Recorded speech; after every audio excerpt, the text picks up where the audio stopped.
Hello అండి అందరికి ఈ రోజు ఇంట్లోనే చికెన్ దమ్ బిర్యానీ చేస్తున్నాము. అది కూడా మా స్టైల్లో. ముందుగా చికెన్ లోకి ఫస్ట్ అయితే సాల్ట్ వేస్తున్నా, అన్ని ఒక్కొక్కటిగా వేసుకుందాం. కారం, పసుపు, ధనియాల పొడి, గరం మసాలా, ఇది బిర్యానీ మసాలా ఒక స్పూను, అల్లం వెల్లుల్లి పేస్ట్ ఒక స్పూను, పెరుగు, టమాటా, పచ్చిమిర్చి, ఆనియన్స్, కొంచెం పుదీనా, కరివేపాకు, కొత్తిమీర, ఫ్రైడ్ ఆనియన్స్, లెమన్ కూడా పిండాలి.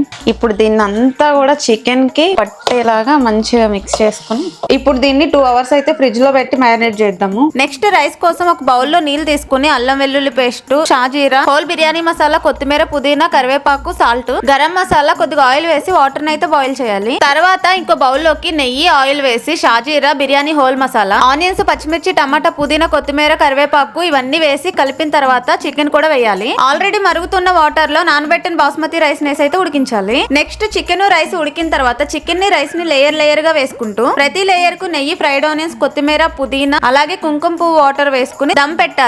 15 to 20 minutes లో మన చికెన్ దమ్ బిర్యానీ అయితే రెడీ అయిపోతుంది. బిర్యానీ టేస్ట్ అయితే చాలా బాగుంది.